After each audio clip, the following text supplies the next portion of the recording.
So, am I happy? No, not at all. And that's what you're going to hear about. One play by the defense, a great play by Myles Garrett. Give him credit. Made a very athletic move.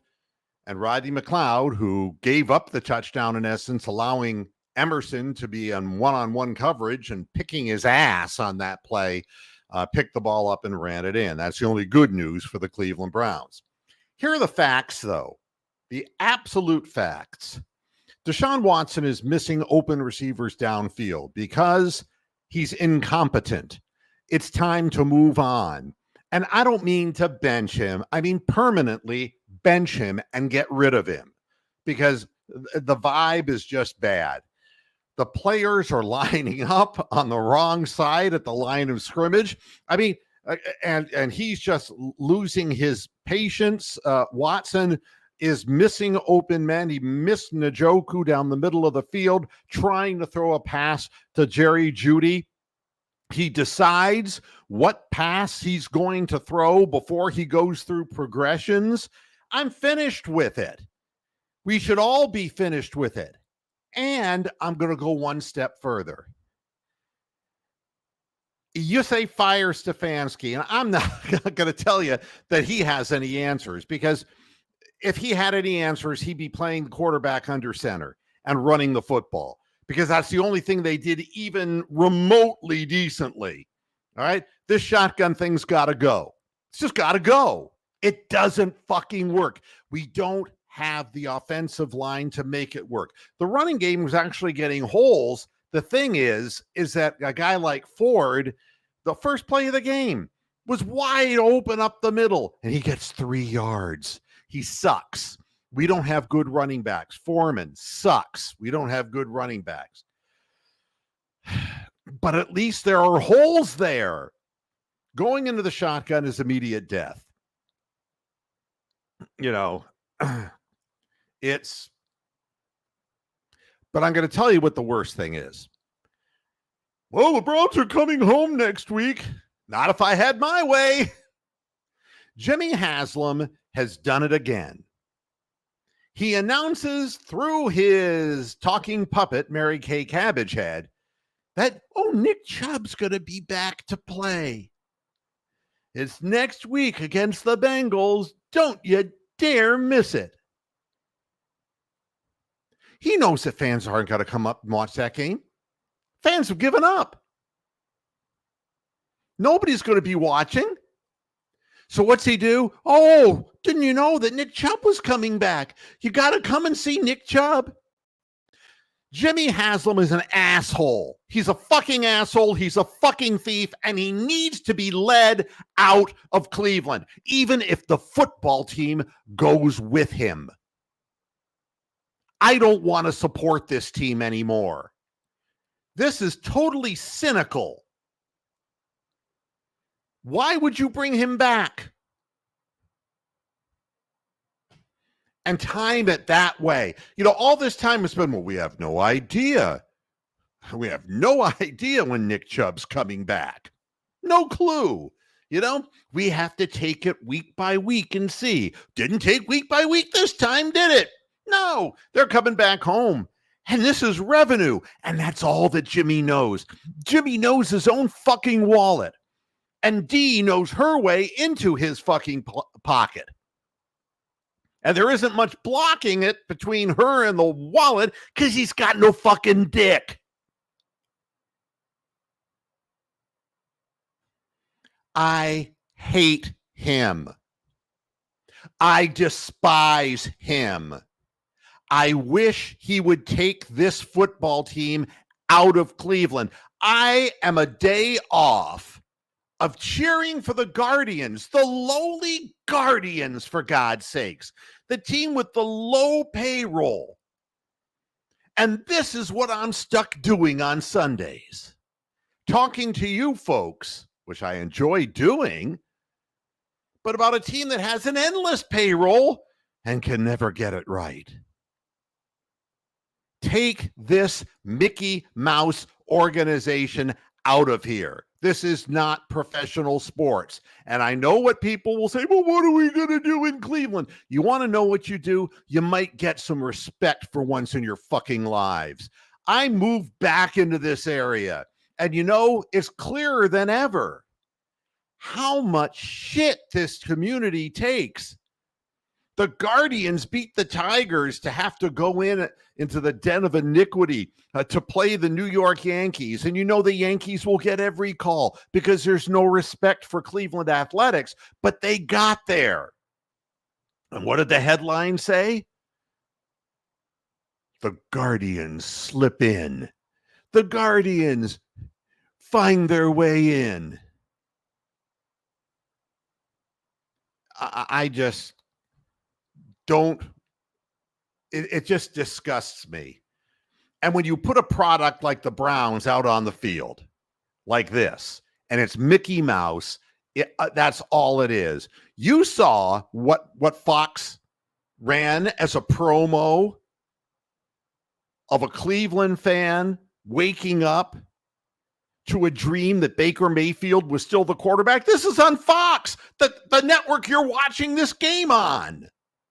They have no respect for the organization. They love the money, too, that they get for broadcasting the games, but they shit all over Cleveland. If you want to keep getting shit on, pay for his dome. Keep him here.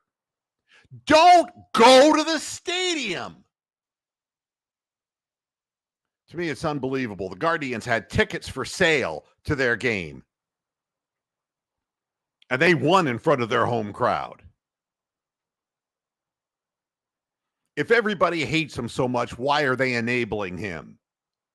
Get him out. Make football non-profitable. Make him the scourge and embarrassment of professional football. You want to get back at Jimmy Haslam? Don't go to the stadium. Leave it empty. Nothing will make a bigger statement than that. Because he wants to be one of the few, the proud, the Marines. This guy wants to be one of those guys who's an owner of an NFL team, and he wants to be seen that way in public. Let's make him the laughing stock instead of the city, shall we? I'm up to it. God damn. As for the quarterback position, play Jameis Winston and play him under center. If Stefanski was in charge of any of this, he'd have done that by now. I don't know. This is crazy. Why are they leaving Deshaun Watson on the field? He's no longer capable of playing in this mess. Let Jameis Winston line up under center. I mean, let's be honest. You might as well work on it. You got no offensive linemen who are healthy anymore. And if you're really as cynical as bringing Nick Chubb back next week, you might as well go under center. You don't need Deshaun Watson to be back taking the long snap. You don't need him in the shotgun.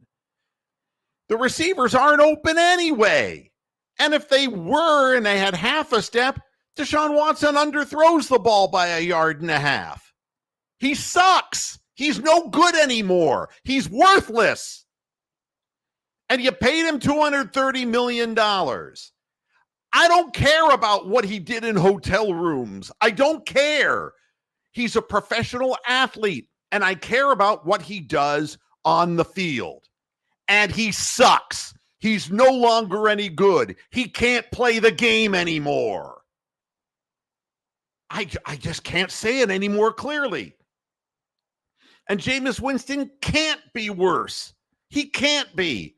Line him up under center and hand the ball off to Foreman. Run some draw plays. Run some quick screen passes. Anything but Deshaun standing there at the line of scrimmage waving his hands around and then just lobbing the ball up to Jerry Jeudy, who never beats anybody down the field anyway.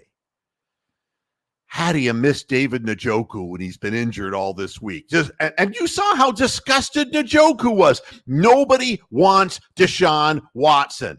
The women didn't want him. Tony Busby didn't want him. His own fucking attorney didn't want him.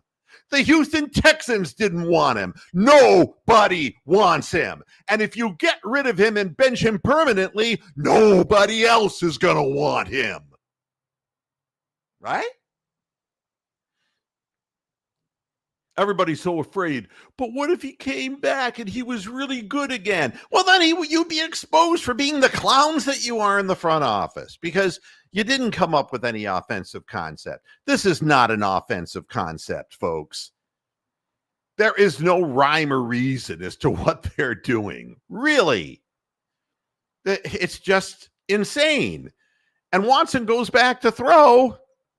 And he's not even trying to get rid of it when the rush is coming. Hell, DTR could get rid of the ball better than Deshaun Watson. He still thinks he can scramble. He looks like he looks like that kid who is in that goddamn Glee show, who is in a wheelchair. He can't escape a pass rush. Goodness gracious.